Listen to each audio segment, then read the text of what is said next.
Okay, welcome everyone. Good afternoon to those of you on the East Coast, I should say. Good morning to those of you on the West Coast. For those of you who don't know me, my name is Ethan Marcus. I am the managing director of the Sephardic Jewish Brotherhood of America, the national umbrella organization of the Ladino-speaking Sephardic community in the United States. We're so glad to have you here today for our wonderful new three-part series on Sephardic genealogy, migration, and history, a three-part exploration of Sephardic heritage with expert genealogists in the field. Just as a reminder, this program is through our wonderful Sephardic Digital Academy, an online resource available to the public for free of everything Sephardic, whether it be Sephardic history, Ladino language and culture, Sephardic Torah perspectives, Sephardic cooking, and so much more. If you're interested in learning more about the Sephardic Digital Academy or catching other courses on our website, please visit our website at sephardicbrotherhood.com/Sephardic Digital Academy. Our first in the three-part series today on the migration of Jews from Italy to the Ottoman Empire in North Africa with Dr. Alexander Bader. It's going to be a wonderful program today. Just a little bit about our speaker today. Dr. Bader is a linguist, the author of a series of reference books dealing with etymology of Jewish surnames and given names, all published by Avatenu Inc., and the book Origins of Yiddish Dialects, published by Oxford University Press. He's an expert in the field of linguistics and genealogy, and we're so excited to have him with us today. Without further ado, I'll pass the floor over to our speaker whenever you're ready. Hello, I will share my screen. Excuse me.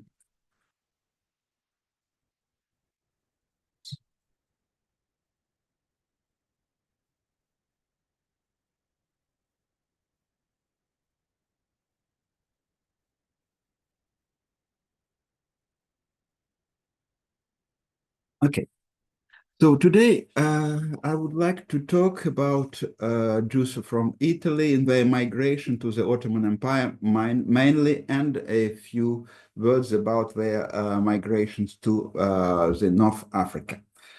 As it was said, I'm the author of a number of reference books and about Jewish surnames, and for Sephardic names, I published already two books, one in 2017, a dictionary of Jewish surnames from Maghreb, Gibraltar, and Malta, and 2 years later, a dictionary of Jewish surnames from Italy, France, and Portuguese communities of Western Europe. And since 2019, I'm working on a new book, which is nearly finished. I hope to be able to publish it this year or next year, a dictionary of Jewish surnames from the Ottoman Empire and neighboring territories. Today, what I will present, it's mainly based on what I wrote already in chapters of this book. So we will be, this is our agenda.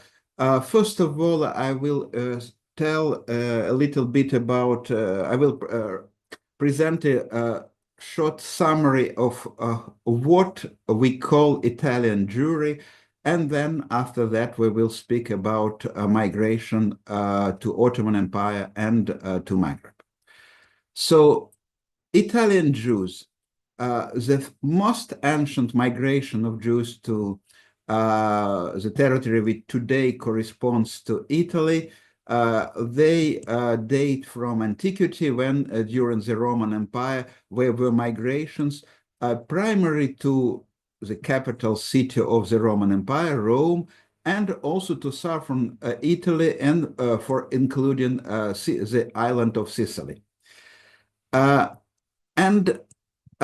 Because of this migration and other migrations, at the end of the 15th century, the number of Jews estimated in thousands appears here on this picture. So if you look carefully, you will see that in Sicily, the number of Jews, about 25,000, was comparable to the number of Jews in all provinces of continental Italy. So by far the largest number of Jews was in Sicily. Then there were important communities in such southern provinces like as Calabria, Apulia. There were also Jews in central Italy, in Rome, so the province of Latium, and there were small communities in northern Italy. How this community were formed? So the first wave of migration during the Middle Ages correspond to migration of Ashkenazic Jews between 14th and 17th centuries. They populated a number of places in northern Italy, so around Milano, the region of Venice, where in both of them there were almost no Jews before their arrival, and also one part of Piedmont. So all of northern Italy during this century, there was continuous influx of Ashkenazic Jews. Second wave of migration came from France at the end of the 14th century, after the expulsion of Jews from the Kingdom of France. A number of them came to northwestern part of what is today Italy. And 1 century later, from Savoy, that at that period was not yet a part of the Kingdom of France, but it was an independent province, independent state. A number of Jews also came from this province, mainly to Piedmont. From Spain, after the first wave of migration, after the events of the end of the 14th century, there was a small group of Sephardic Jews who came mainly to Rome, and there was a much larger group of Jews who came from Spain after the finally expulsion of 1492, mainly again to Rome, but also to Naples. 1 year later, after the expulsion of Jews from Sicily, that was part of the crown of Kingdom of Aragon, number of Sicilian Jews also came mainly to Rome. After the expulsion of Jews from southern France, before that period was independent state of province in 1501, again, a number of Jewish families came from these southern French areas. Again, mainly their destination was Rome. During the 16th century, a number of so-called Portuguese Jews, so formally Catholic, but openly Catholic, but crypto-Jewish, came from this place, which is now in Belgium, but at that moment it belonged to the Spanish crown, and so they came mainly to the cities of Ancona, Ferrara, and later to Venice. So this was a first arrival, a wave of for so-called Portuguese Jews. So when they were coming to Italy, they were becoming openly Jewish, because in Italy, in all these places, it was formally possible to be Jewish, contrary to Spain, Portugal, or Antwerp. And starting with the end of the 16th century and during the whole of 17th century, there was a large migration of the same group, Portuguese Jews, so formerly Catholic, to Tuscany and mainly to the city of Livorno here. After all this migration wave, excluding the last one, the arrival of numerous Portuguese Jews during the 17th century, here is the picture of numbers of thousands of Jews present in Italy at the end of the 16th century. So you see that there is an enormous difference in comparison to 100 years before, because Jews disappeared from southern Italy. The Jewish community of Rome became much larger than before, and so Jews became concentrated in central and northern Italy. So why Jews disappeared from southern Italy?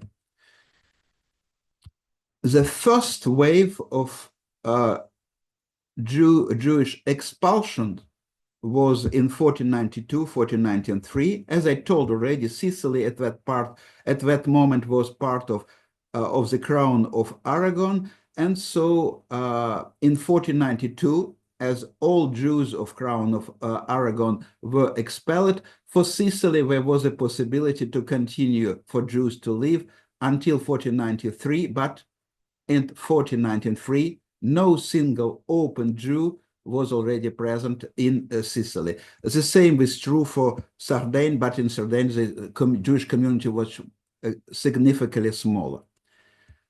Second group of expulsion was in 1510. So all the southern Italy became a part of Kingdom of Naples, so-called Kingdom of Naples. And in 1510, there was a partial expulsion. And in 1541 was definitive expulsion. So after 1549, there were no open Jew living in all the southern part of Italy, including Naples, including Calabria, Apulia. In 1569, there was an expulsion of Jews from central part of modern Italy, so the so-called papal states, but actually Jews were authorized to remain in Rome, in Ancona, later in some places in northern part of the state, but from all other areas, Jews were expelled. At the end of the same century, there was a general expulsion of Jews from Lombardy, so the Kingdom of Milan, that at this period became a Spanish possession.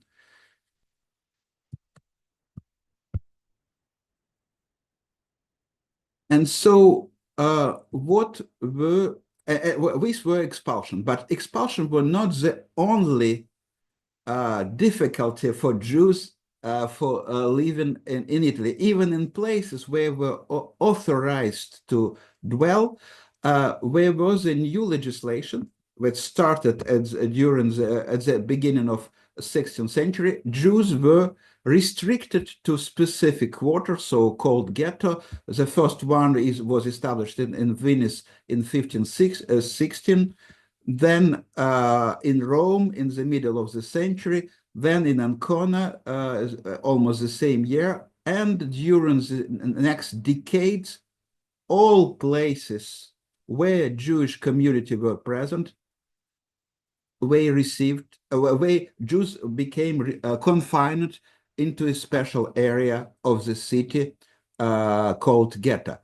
The only exception for all of modern Italy was the city of Livorno. In Livorno, we were never, the ghetto was never established. So because of this condition, Livorno became a very important, and starting with this period, it became the main, more important than Rome, main place for Jewish culture in Italy, and kind of hub of Jewish migration from west to east, from east to west, etc. So Livorno, its condition, specific conditions were a presence of big community, originally Portuguese, but gradually, because of absence of constraints, numerous Jews from other places where ghetto were established, places from which, in central Italy, from which Jews were expelled, they joined the community of Livorno. Migration to the Ottoman Empire. So, as I said, the first expulsion from the territory of modern Italy correspond to Sicily, and numerous Sicilian Jews, those who decided not to become converted but remain Jewish, a large majority of them came eastward, so to the Ottoman Empire. Only a small part joined the community of Rome. After the expulsions of Jews from southern Italy, again, their main direction of migration was Ottoman Empire. And so these three migrations were close enough to each other in chronology, but during the end of the 16th century, and especially during the 17th and 18th century, there were other migrations from central and northern Italy, again to Ottoman Empire, but this time it was not because of migration, it's because of economic possibilities. And this group of migrants, about which I will speak later, it received in the Ottoman Empire a special name, Francos. So people, that means people coming from Western Europe. Usually they were protected by consulates of places of areas from which they came. So why Francos? It is an old term used already in Turkish since the even before in Byzantium, since the Crusades, Western European became called Francos because Franks, or people from France, they were main component of Crusaders. And so because of that, people coming from Western Europe became called Francos. For Jews, the large majority of Francos, because there were no Jews in France itself, people coming from the Western Europe, Jewish people coming from the Western Europe, they mainly came from Italy. So Francos is almost, for Jews in Ottoman Empire, almost synonymous to migrants from Italy, usually protected by consulates of Tuscany, Venice, etc. So various states that were present at that period in the territory of modern Italy. So what was, I will speak about Francos later, but after the first waves, expulsions from Sicily, expulsions from southern continental Italy during the first half of the 16th century, you see here in this table that I prepared, what was the number of, what was the proportions of percentages of Jews who came from Italy in three main Ottoman centers. So you can see that in Salonika at the start of the 17th century, Jews coming from Sicily, Apulia, Calabria, so southern Italy, they represented about 1/3 of the total Jewish population. In Adrianople or Edirne in Turkish, the proportion was slightly smaller, but still close to 1/3. And in both cities, the number of Jews from Italy was smaller, but comparable to the number of Jews who came from Spain and Portugal. You see here the comparison. And in Istanbul, the portion of Italian Jewish migrants was much smaller. But this was exclusively because in Istanbul, the demographic and the congregation structure was totally different from Salonika and Edirne. In Salonika and Edirne, migrants represented the large majority. In Istanbul, more than 1/2 of Jewish population at that period were local Jews, descendants of Jews who lived there since the time of before Constantinople was taken by Turks, by Ottomans. So again, you see it was smaller than a number of Sephardic Jews, just twice smaller, but still significant. We know from historical data, mainly from rabbinical response, in what places of the Ottoman Empire Jews established, Italian migrants established their own community. So as it was usual for Ottoman Empire, Jews coming from different area, they were establishing their own congregations, centered around the synagogue with their own rabbi. And so what we know from rabbinical response for the 16th century, in Istanbul, there were two Sicilian community and one community from Calabria, western Italy. In Edirne, there was one community from Sicily, another from Apulia, and one called Italian. We don't know what they meant by Italian. Were these people from Rome, from central Italy, or maybe from Calabria, or maybe where it was a common congregation that in which they were representative of families who came from various regions of Italy. In Salonika, there were at that period already 3 congregations from Apulia. Initially 1, but gradually it split into 2 and then to 3. Same for Calabria, several for Sicily, again, one called Italian.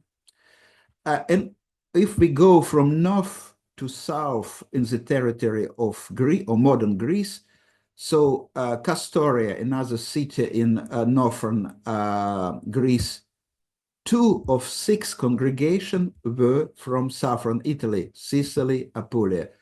Tricala, 1 of 3 was from that area. It was a Sicilian. In Arta, that later during 20th century was already considered a Roman Yacht congregation. At that period, 3 of 4 congregations were from southern Italy. So Sicily, Calabria, Apulia, and the 4th one was a local Roman Yacht Greek community. And in the southern part, Peloponnese, so the largest community of Patras, 2 of 4 known community were from Sicily.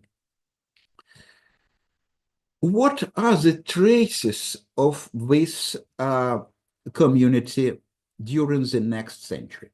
So, and what, of course, this congregation, they existed even, some of them, for example, in Salonika, they survived even until the 20th century. But even if this congregation were still present during the 20th century, they were not different. The difference between them and Sephardic community was quite small. There was already, since the end of the 16th century, a large merger of Sephardic or formerly Sephardic migrants, so they are descendants of from Spain, from Castile, Aragon, from Portugal, and thus from Italy. And so what were results of this cultural merge? First of all, religious. The rite was already everywhere the same, Sephardic. And about that, we know from a rabbinical response at the end of the 16th century, local rabbi, Sephardic rabbi, de Medina, writes in one of his works that during his period, the merger of Italian and Spanish Portuguese migrants was already done. So from the religious point of view, the religious rite was already common. Linguistically, at least during the 17th century, and partly already during the 16th century, where the merger was done as well. And so all communities, independently of their origin, Spanish, and when I say Spanish, it means Castilian or Aragon or Catalonia or Portugal or southern Italy, continental or Sicilian, all of them during the 17th century, at least at the end of the 17th century for sure, we were already speaking Judeo-Spanish, which is based on Old Castilian. So from the linguistic point of view, again, there was already a big merger between the migrants from Italy and various part of Iberian Peninsula.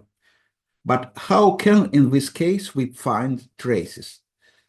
Main traces appear in the surnames, in the family names. So if we look into the list of Jews who were present in Istanbul during the 19th, 20th century, we find easily a number of names that testify without any ambiguity about the origin of their paternal ancestors from Italy. The families were considering themselves already Sephardic because of Judeo-Spanish or Ladino language, because of the Sephardic rite, and also because the merger was not only cultural, but also genetic, because Jews whose ancestors came from Italy, many of them married Jews whose ancestors came from various other parts, including Sephardic Jews. So there was really a merger on all levels, except for these traces of paternal line with surnames.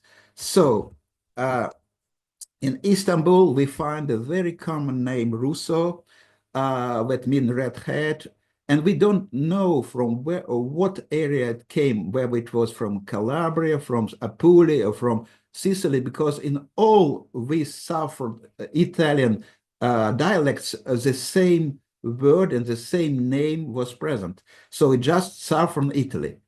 For Adato, Balbo, Dinar, Formon, Malti, Messina, Notricas, Ashaki, Termin, Trano, we can be sure that their ancestors lived in Sicily. For De Botton, Ligi, Matalon, Mitrani, Poiastro later, Rossano, Tiano, we can be sure that their ancestors lived before expulsion in continental southern Italy, so in such areas as Calabria, Apulia, or near Naples. Interesting. It is curious to find that we find also in Istanbul such names as Taranto and Mortola, which correspond to the places in southern Italy. And when I was writing my book about Italy, I was not able to find any reference to the name Taranto, named Mortola in Italy. So, but of course, my sources for southern Italy were not exhaustive. They were representative, but not exhaustive. But still, there is a possibility that some family that came from Taranto, city of Taranto in southern Italy, they decided to call themselves, or they adopted the surname Taranto because of their native language, native city. But we don't know. Maybe they migrated already with this name, or they acquired it already in the Ottoman Empire after the migration. In Salonika, similar case of Russo, Sicilian names like Adato, Agustari, Cimino, Formon, Gerasi, Gima, Saragusi, Shaki, Suyani, Talbi, Termisi.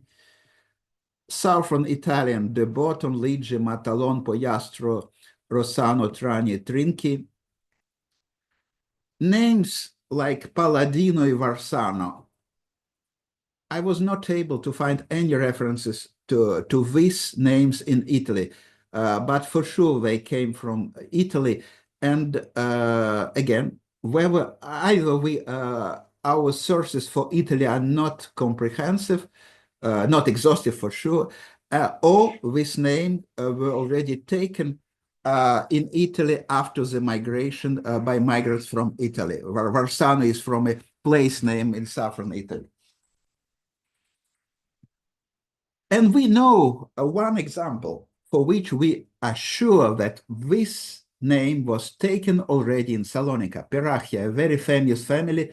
The first person who is known under this name, for him, he was a migrant from Apulia, and for him it was his first name. So he became Perachia from southern Italy, from Apulia, became at some moment a rabbi, very known rabbi after the migration, and his son already used Perachia, so the patronymic, the name of his first name of his father, as the last name. And since then, the Perachia appears, so the 16th century, beginning of the 16th century, this name appears as a family name, but it started in Salonika as the first name of the father. During the 16th and 17th century in Istanbul, we find many other names from Italy, like Capuano, Fano, Mercanti, Panzieri, Rossi, Salerno, Tivoli. All of them correspond to Italian Jews from Rome and its area. Names like Cologne, Diana, Foa, Treves, all of them reveal ancestors who came to Italy. So they came from Italy to Ottoman Empire, but to Italy, their ancestors came from France. Conigliano, Fis, Ganso, Pescarolo, Rovero, Soncino, all these names came to Ottoman Empire again from Italy, but from northern Italy. And historically, originally, this family were Ashkenazic Jews who came to Italy. But many of them came, when they came to Ottoman Empire, they were not considered already themselves Ashkenazic because they married, for example, in Livorno with local Sephardic Jews. And a number of names, we know for sure that they are from Italy, but we don't know who were their ancestors who first acquired these names Italy. They could be of French origin, of Ashkenazic origin, of Italian origin, etc. So Bondi, Colombo, Conforti, Finzi, Giron, Massarano, Telio, Ventura. And in Salonika, we have also a large number of names not from southern Italy, but from central or northern Italy, like Capon, Conforte, Florentine, Grotte, Lustro, Massarano, Modiano, Profeto, Sonino, Tivoli, Trevi. All these names are from the Rome area. During the 18th and 19th century, because of the arrival of Francos, about whom I spoke already, in Istanbul, there was a new separate Italian congregation that was established since the second half of the 19th century. These people were Francos. They were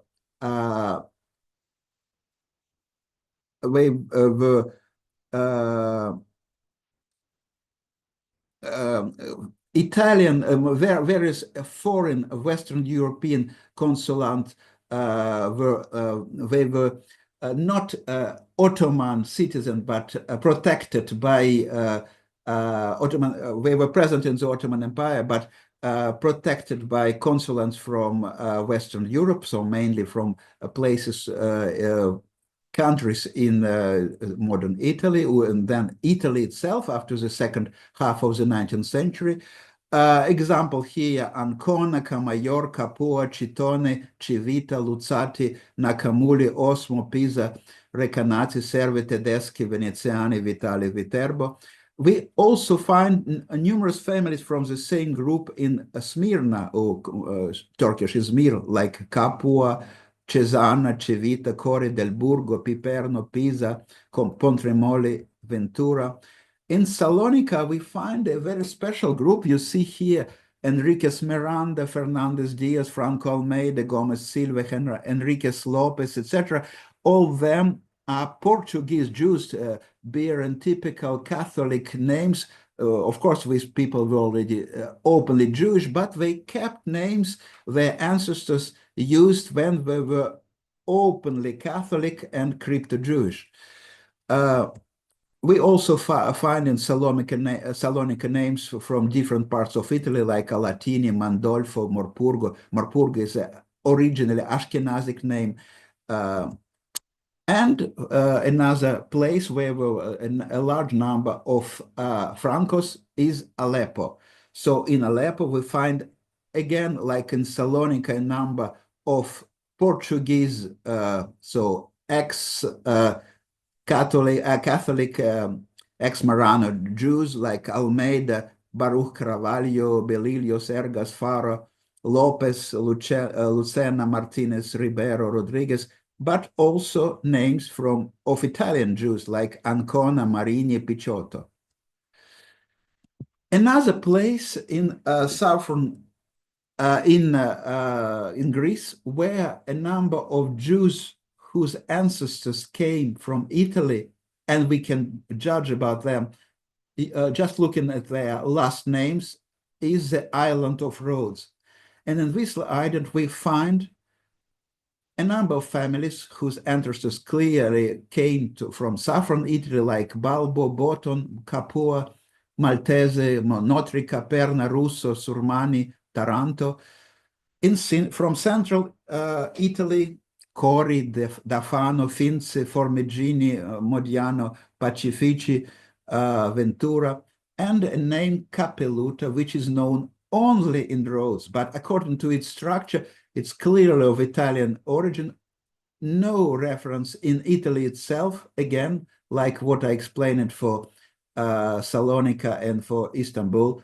Either we don't know about the presence of this family in Italy because our sources for Italy are far from being exhaustive, or this name maybe appeared already in Rhodes after the migration of the family to the Ottoman Empire.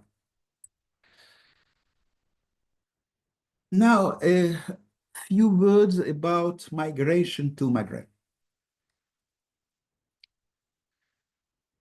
By far, so the situation is totally different in comparison to Ottoman Empire.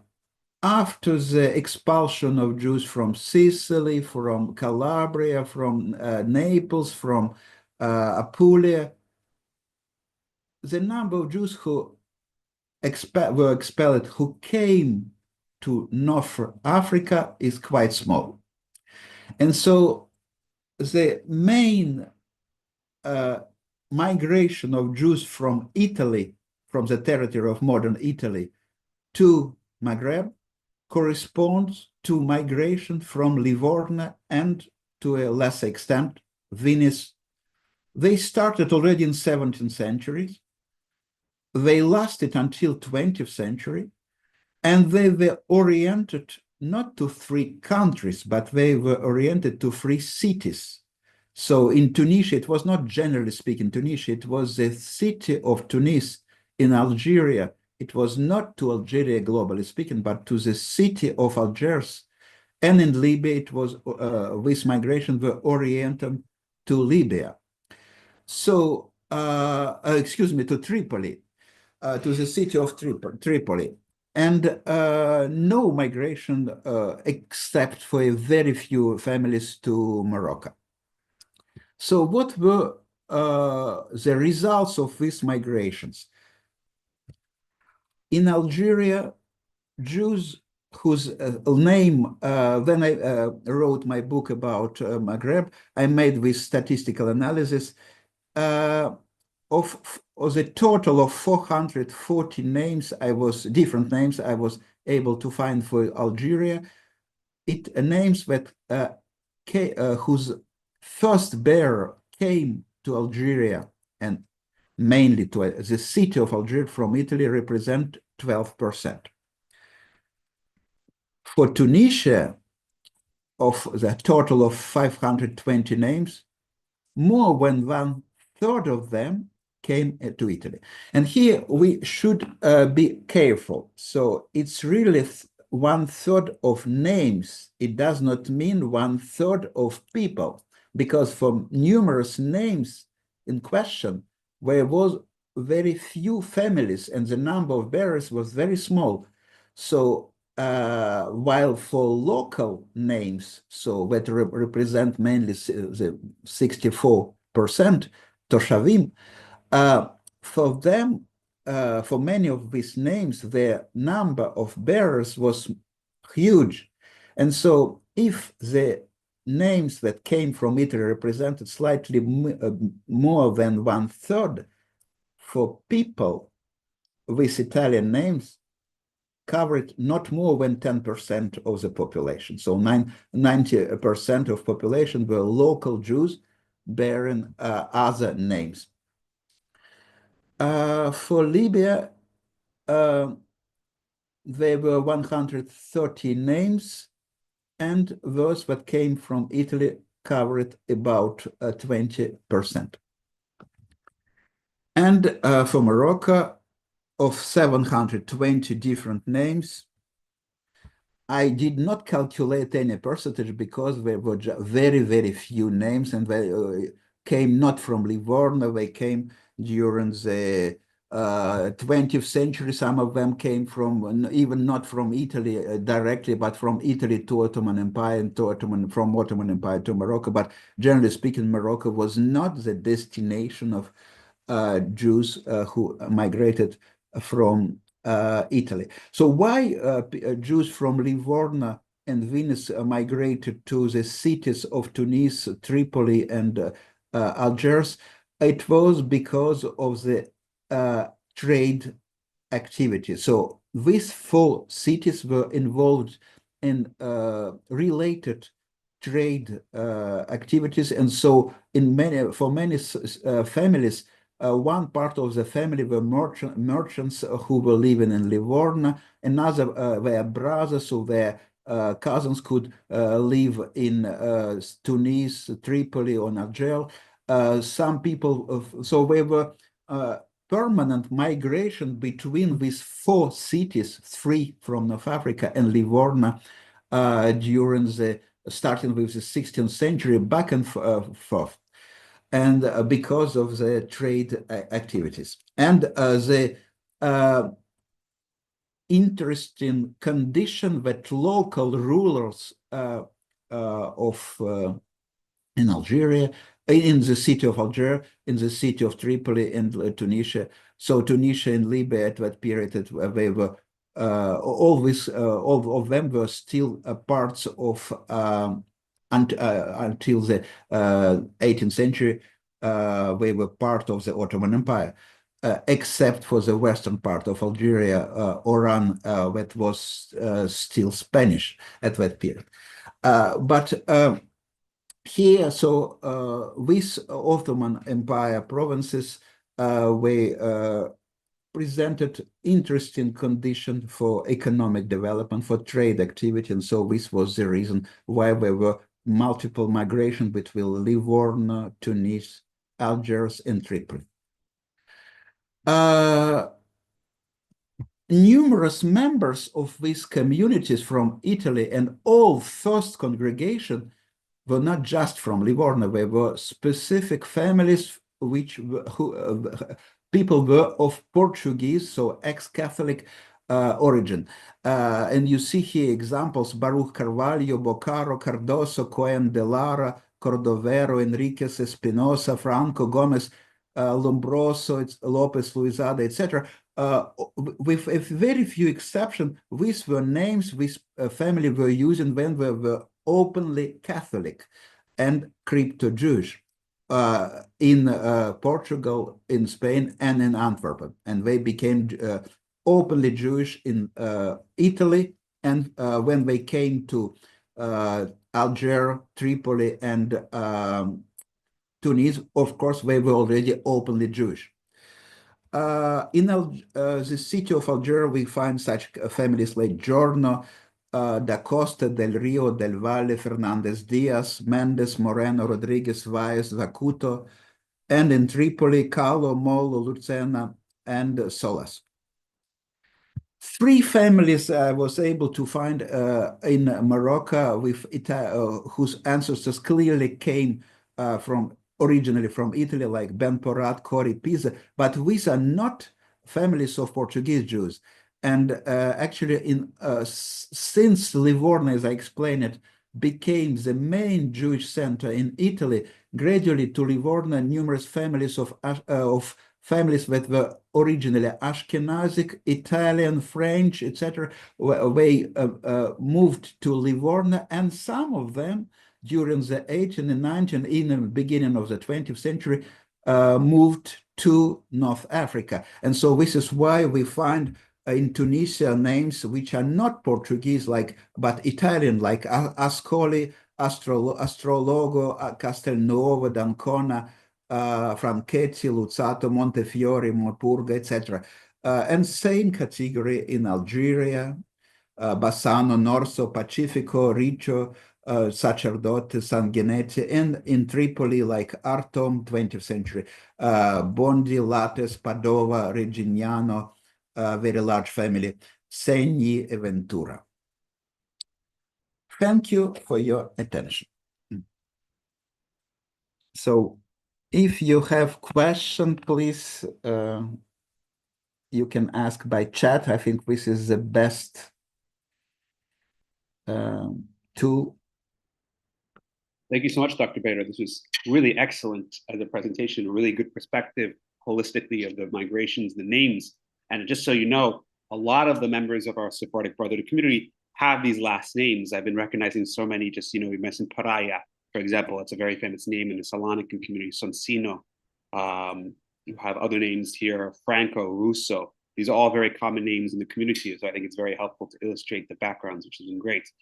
I'm curious if you could comment on recently a lot of these, these DNA systems that have been like 23andMe and these Ancestry, MyHeritage have been connecting a lot of migration backgrounds of people with genes via Italy to the Ottoman Empire. I'm curious from your perspective, because I've heard a lot of this from community members, that they never knew they had Italian heritage and they have no record of it. Do you think that this genealogy, in terms of this, 23andMe, the data, the actual gene testing, DNA testing, is accurate in terms of suggesting that these people were originally of Italian origin? Or is it more that these genetic markers are common among Sephardic Jews from the Ottoman Empire? Okay, so I see already some questions that correspond to what you said also. Question, colon, for, etc. Are Iberian names? No. The answer is no. They are not Iberian. There was not a single Iberian Jew with name for colon. Colon is a name from France that as a family was expelled from France. Colon is it's a dialectal word for same as Colombo, Colomb, so pigeon, Udav. It's a male name, which is a translation of Iona. And for, Ufur, it is also, when I was writing my book about, that was published in 2019, about Italy, France, and Portuguese community from Western Europe, I was able to see the root of this family. So the family clearly originated in France. From France, they came to western part of Italy, and from Italy, some branches came to the Ottoman Empire. So the name is of French origin. Both of them, colon and for. Liberati in Morocco. This is it's possible. I was not exhaustive in my list, and to be frank, I don't have in mind all thousands of names from my book, but I can check it immediately if you want. It will take me a few seconds. Just I will open my dictionary. I can share my screen actually for you to see how I do it. So if I open my dictionary of Maghreb,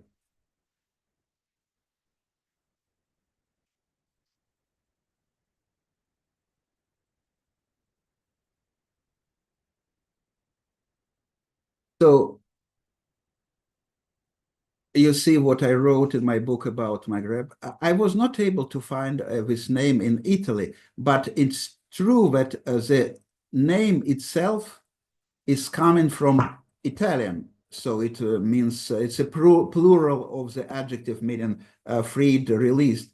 And it could be constructed, either it was already present in Italy, but no reference at Italy at all, or maybe it was taken by migrants from Italy to Morocco. So your remark concerning liberati most likely coming from Italy is quite correct.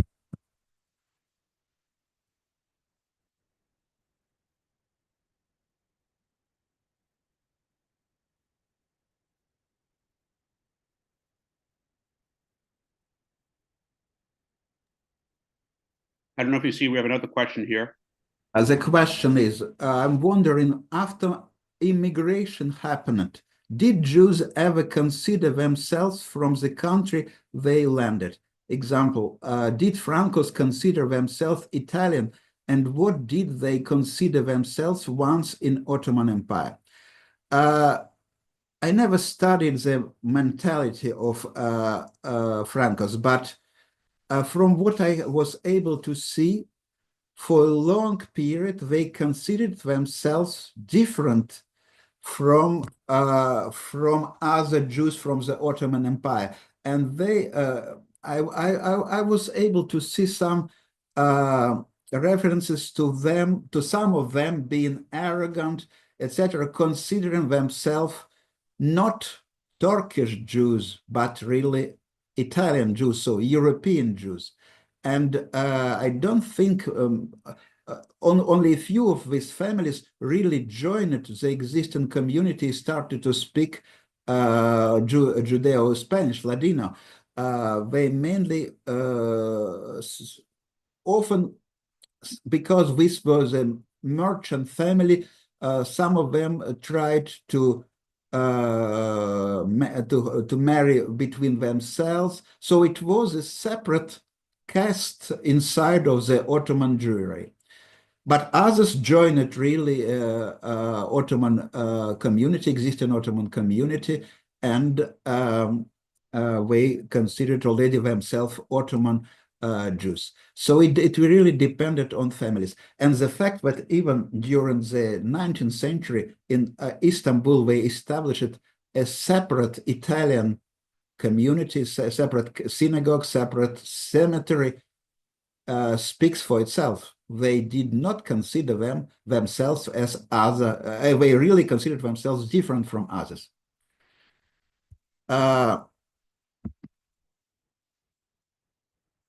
What do you mean by indiction of surnames? I guess you mean much more than just a lookup table. You see here an example, actually. This is an example from my dictionary of surnames. All of my books, they have two parts. One part is a dictionary itself by entry. So if I open, for example, my current Ottoman dictionary, the dictionary portion itself, it covers about 1,000 pages already. And you see like that, we have, if I, because there was a reference to four, this is an example. All references that exist to four that I was able to find in different places that belonged at some moment to Ottoman Empire, in Jerusalem, in Istanbul, in Cairo, in the Çanakkale area, so in modern Turkey, Egypt, Alexandria. So these are the references with the dates, with the spelling that appears in the original source.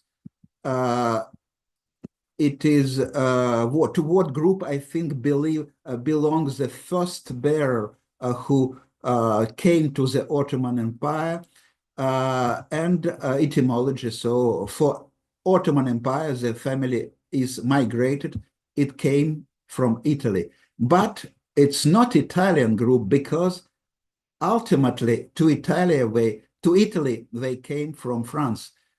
And 4 is no more than migrated phonetic variant of that. So this is one part, second part of my book. And the first part of my book is a large, for Ottoman Empire, it's about 400 pages analysis chapters with the summary of history of Jewish names, of Jewish migration to different parts of Ottoman Empire, history of how can we judge about the development of Judeo-Spanish, of Ladino language being based on surnames, etc., etc. So this is the way my dictionaries are built.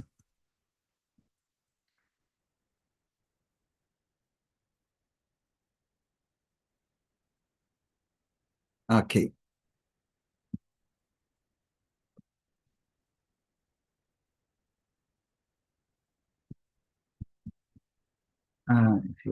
If you have a surname Colon, does it hint that you have French Jewish heritage, or is that too difficult to say because of cryptonaming? The name of Colon is a name composed of just 5 letters, 5 sounds. And also, as I said, it is based on the Southern French or North Italian dialectal word for pigeon, for dove. And so, of course, there are non-Jewish families having the same name. And even we can have families whose name is also Colon and who has nothing to do with Jews because just a coincidence, it's a very small name. If someone is called, for example, Ashkenazi, I don't think there is a possibility of coincidence. I don't think there is a non-Jewish family called Ashkenazi just by chance. But Cologne, of course, and of course, Russo is a very common name of Italian Catholic families because of red-haired people were not only Jewish, they were also Christian.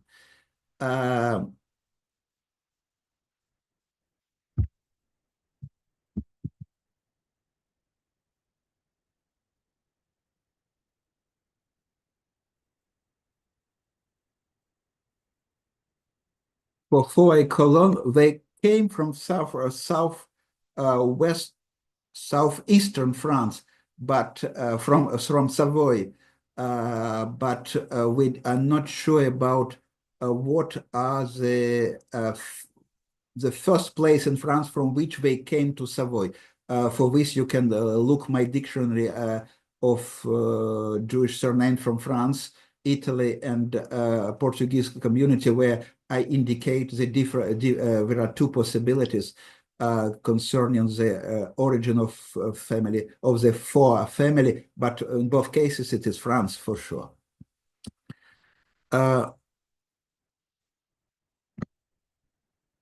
Can you speak to the detectability of a Sicilian origin for Jewish individuals and families in records of the Ottoman Empire, given that the population there was the largest and when the expulsion was the earliest? Can we estimate how many migrants there were and where they went? I have only 2 tools. The first tool is members of congregations. And so for this is we have Turkish tax registers. We tell for every congregation what is the number of families, because the payment of taxes was by family. But if we consider that, we need to take for granted that all members of, let's say, Sicilian congregation, their ancestors came from Sicily. And this would not be true, because during the decades and even centuries that followed the establishment, originally this congregation were really from Sicily, but gradually, because of marriages or because of decision of someone who was living in the neighborhood and he was acquainted with the rabbi of this congregation, some people were joining Sicilian community without their ancestry being Sicilian. So when we look, what I did already for my common book for Salonika, for example, we have a list of family names for all congregations for the end of the 19th century. Initially, it was compiled by local historian Nehama, and then it was checked by a local rabbi Emmanuel, and then it was also checked by Molho. So there are three persons who worked on this list, and so I'm the fourth person who worked on these three lists that were compiled, and I tried to establish whether whether we can see whether the names of people present in this congregation, they correspond. So, for example, if members of the Sicilian congregation, do they really have names that reveal that their ancestors were from Sicily? In part, it's true, but it's only in part, because actually the issue with surnames, for example, this is the second way. So as I said, the first way to estimate is according to the text list by congregation, and second way is it's my method according to surnames. So for surnames, there is a big constraint. When Sephardic Jews migrated to Ottoman Empire, with a very few exceptions, we had already surnames, family names, fixed family names. Then Italian Jews migrated to the Ottoman Empire. Some of them had family names, but majority had no surnames. And this is a big issue for my own method. So actually, if we consider, for example, Saloniki or other places, for example, in Bulgaria, in Belgrade, so in European part of the Ottoman Empire, we can see that starting with the second half of the 19th century, and even during the first half of the 20th century, we see a very large number of Jews bearing last names that are male given names, surnames like Abraham, Isaac, so Isaac, of course, in local pronunciation, Moshe,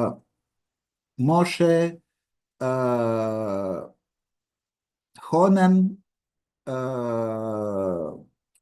Conforti, Mercado, etc. So different surnames that were also used as first name, and usually these names, with family names, they were not inherited. They did not come with migrants.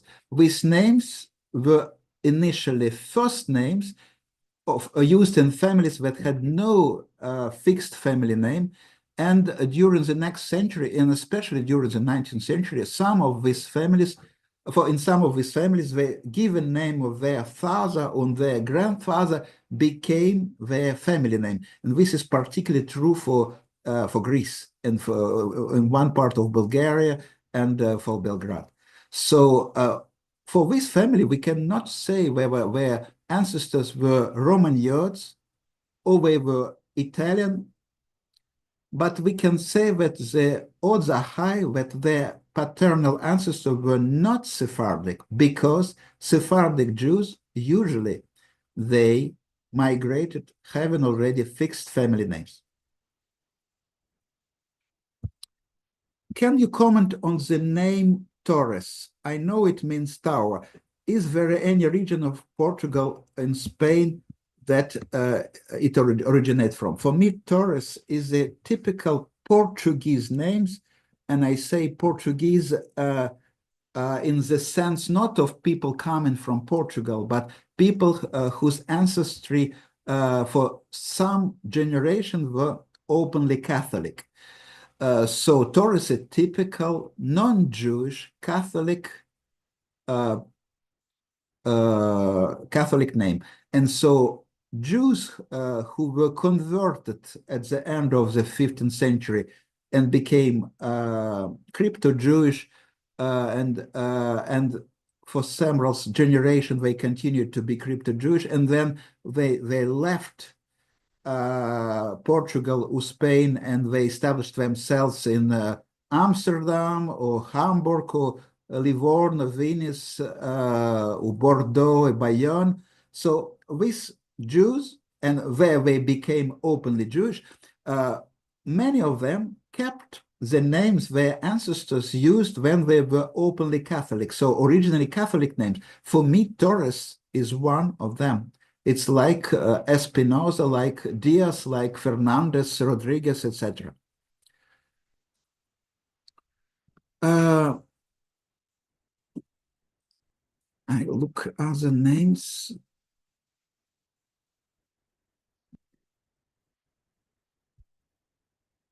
Were any of these names from Italy? Busidan, Santos, Sarfati. Well, Sarfati means someone from France, and majority of them came not from France, but ultimately from France, but mainly through Spain.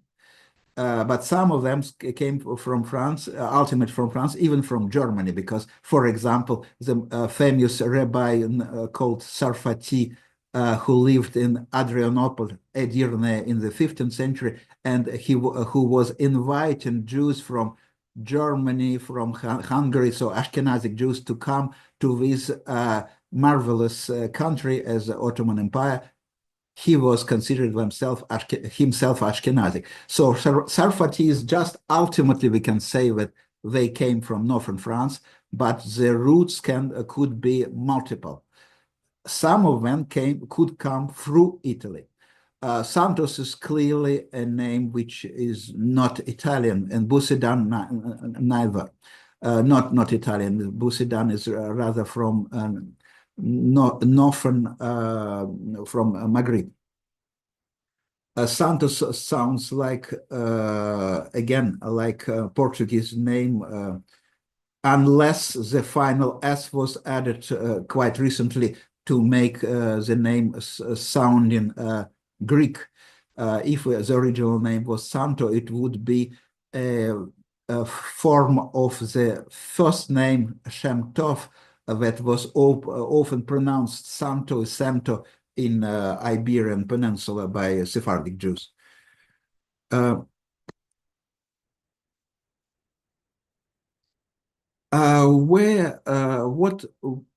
Where you're able to find out about the last name Katan, and also where can we find your books? It depends on the book. So Ottoman Empire, you can find only in my computer because it is not published yet. But all my other books, they can be either purchased from my publisher, Avoteno, United States, which does not publish any new book anymore, but they continue shipping books that were published already, and they still have a number of copies. And all major libraries in the world usually have my books. So you can check them in big cities of United States, Israel, France, United Kingdom. May we access your dictionary, and how? well, you cannot access the dictionary itself because I'm still discussing a possibility to make all my dictionary, Ashkenazic and Sephardic, open access, but it's still under discussion with several Israeli potential hosts. It's not done yet, but what you can do is if you go to, am I still sharing? Yeah. If you search one reference books, one step, I will say Sephardic books. Yeah, you will find search in Sephardic reference book. It's a website of my friend Steve Morse. And here, what he did, so you will not access to my book, but you can find whether your name is present in this or that book. So for example, if I enter Sarfati, and it's not only my books, it's my books are here. So these are the two published books, but here you also have the book by Feigenbaum, also some website just listed by Jacob Rosen for Middle East, a book about Bulgarian surnames by late Matilda Tiger. So if I search that,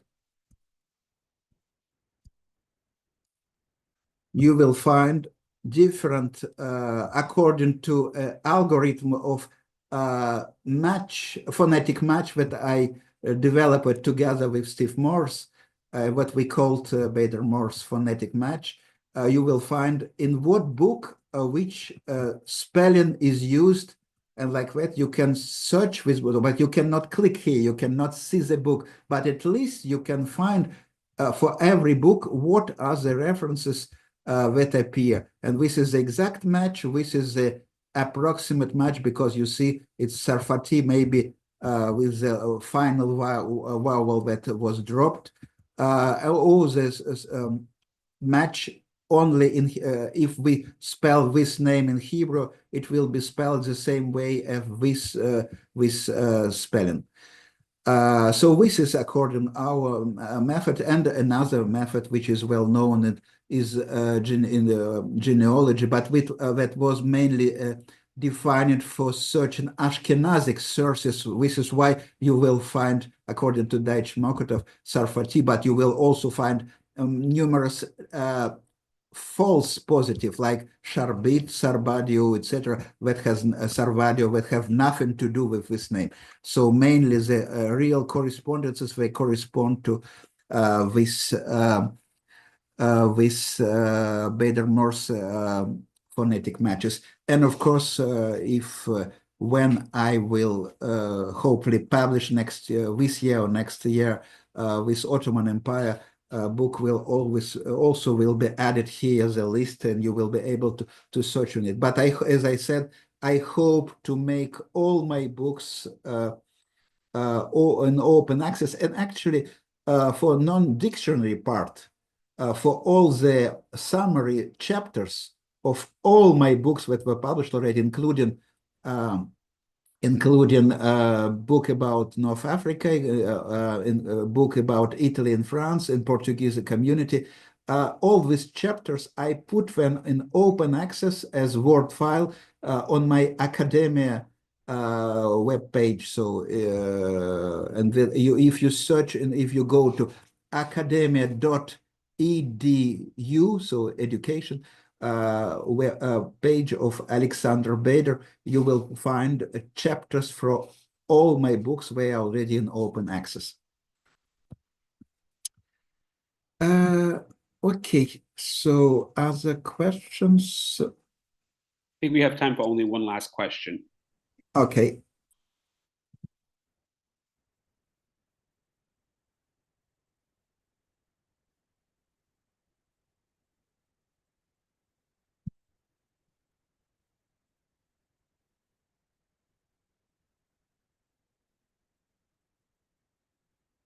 Okay, what can you tell us about Sephardic Jews with the surname Cohen?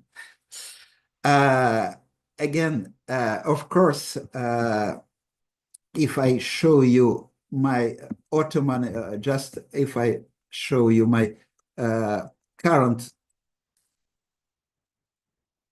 book,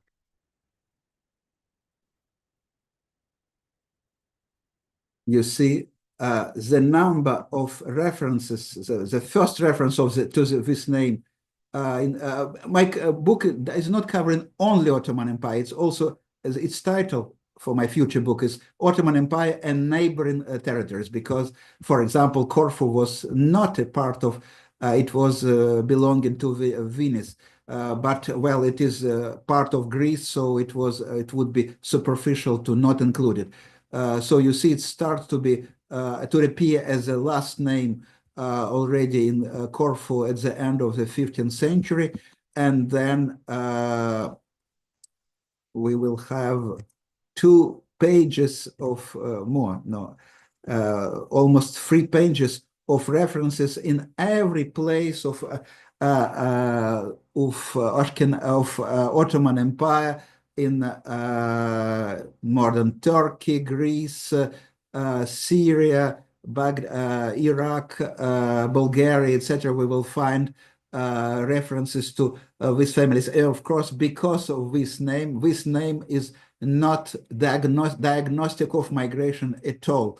When we see people with this name, we know nothing about the origin of the ancestors, because in all these communities, the name was used. And so person with a last name Cohen, the same is true for Levi, of course, we know just about the priestly or Levite origin, but from what area their ancestors came, we have no knowledge at all, because this name is shared by all. These 2 names are the only ones that are shared by almost all Jewish communities in the world. There are very few exceptions in where I was able to find some groups of Jews for whom there is not a single Cohen or not a single Levi, but these are exceptions. Generally speaking, in 99% of Jewish community, we have at least 1 Cohen, at least 1 Levi.